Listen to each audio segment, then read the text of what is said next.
a blessed Monday to us.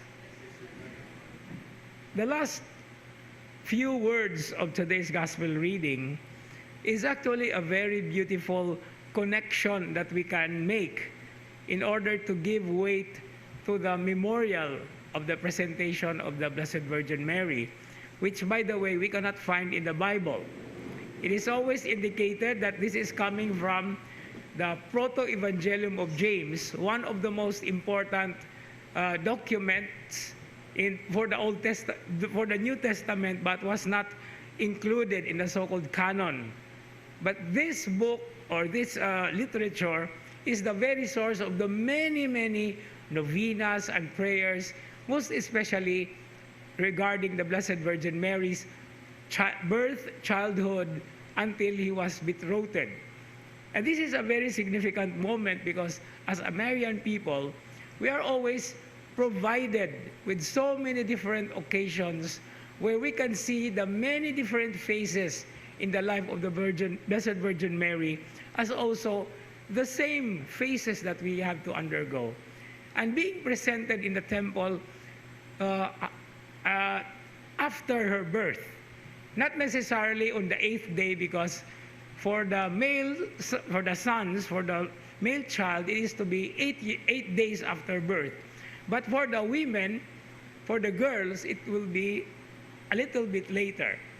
But that is just one thing to remind us that each and every individual is offered to the Lord.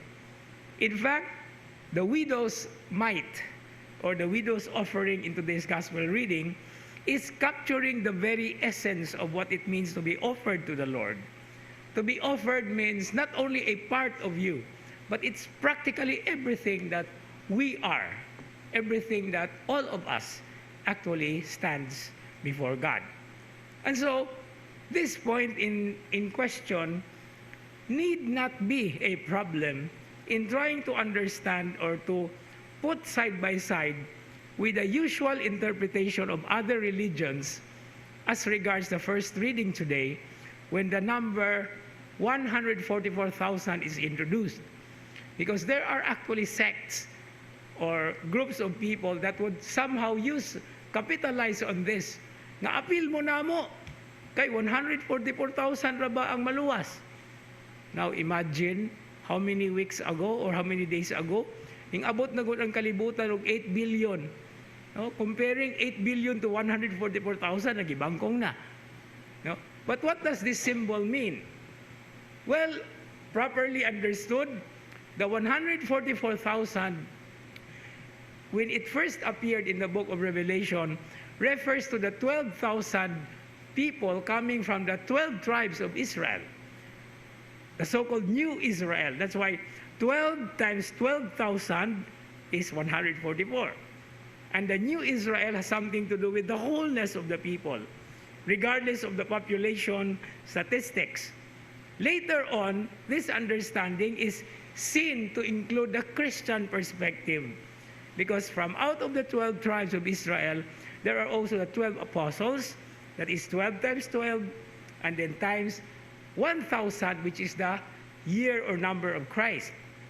But it is not the only number that is said in the book of Revelation.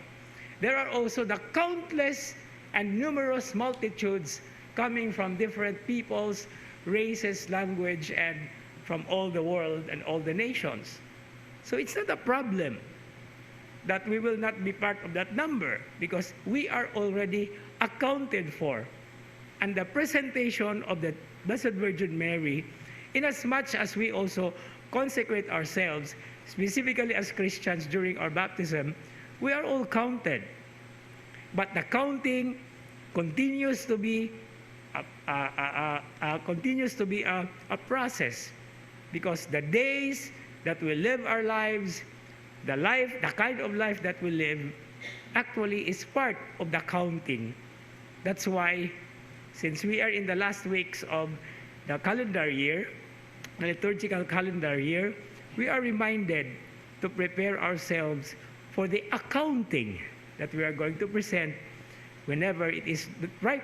It is already our right time to face our judge, when we give an account of ourselves before Him and before the angels in heaven.